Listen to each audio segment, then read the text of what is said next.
Marcelo, eu tinha te perguntado como é que o Rafael estava nesses últimos meses. Ele estava lá por conta de alguma recuperação, por recaída? Não, na verdade o que acontece? O Rafael acabou passando pelo processo de fechamento da unidade da clínica dele. Os pacientes dele acabou sendo transferidos para a minha clínica. Migraram para a sua clínica. Isso, migraram para a minha clínica. E nisso daí começou a existir um elo de amizade entre eu e o Rafael. O que eu posso colocar para vocês nesses 5 meses, o Rafael se mostra assim com a gente uma pessoa super carismática, super atenciosa. E muitas remoções nós levamos ele justamente para ele contar a história da vida dele, porque muitas vezes a nossa clínica é uma clínica involuntária, isso é tratamento para quem não quer. Então, em determinados momentos críticos, que realmente nós vemos que a pessoa que vai se internar, ela vai dar problema, nós levamos o Rafael.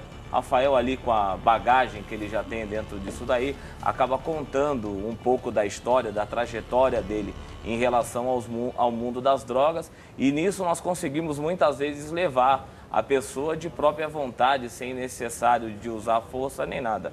No tempo que ele está com a gente ali, ele sempre é muito prestativo, ele está pronto para qualquer tipo de serviço.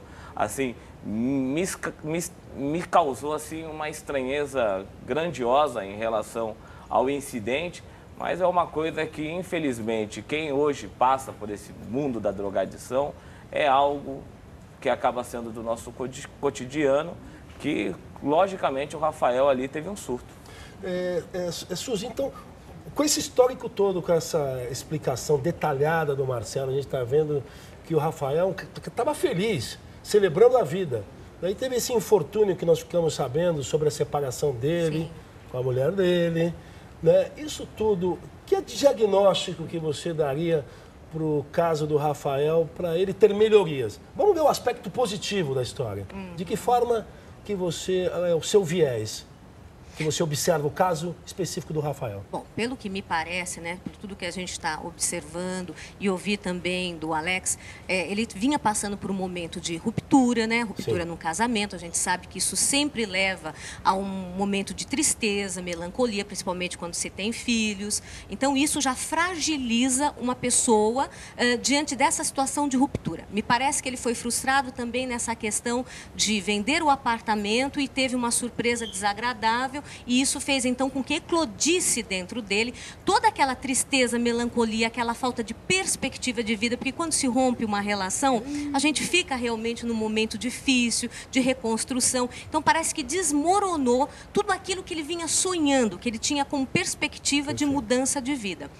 Então, diante disso, ele parece, sim, acredito que o Marcelo está correto, que teve esse surto, dizendo, chega, basta, não aguento mais. Até porque, dentro do histórico dele, numa outra ocasião, quando ele engoliu as pilhas e tudo mais, parece que ele disse, né, o depoimento dele é que ele queria, naquele momento, não se suicidar, mas chamar a atenção, né, para que houvesse uma mudança, porque ele tinha ido para uma clínica que ele dizia que não tinha o tratamento adequado. Então, também acredito que possa ser isso que estava ocorrendo naquele momento. Uma maneira de chamar a atenção dizendo, chega, basta, né? Vocês têm que me ajudar, vocês têm que facilitar a situação, vendo o conflito entre ex-esposa, mãe, vó, enfim, me parece que foi uma situação de pedido de socorro.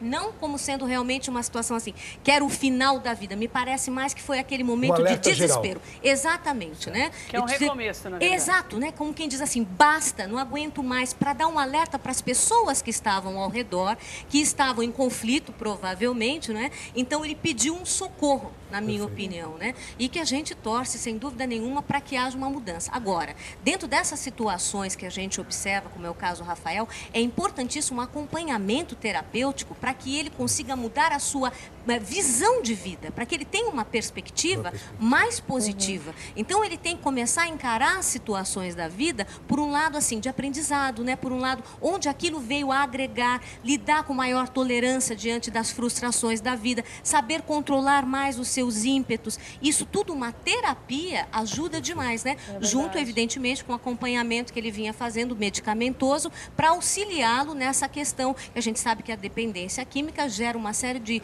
transtornos, né? E, inclusive, esse do transtorno de humor.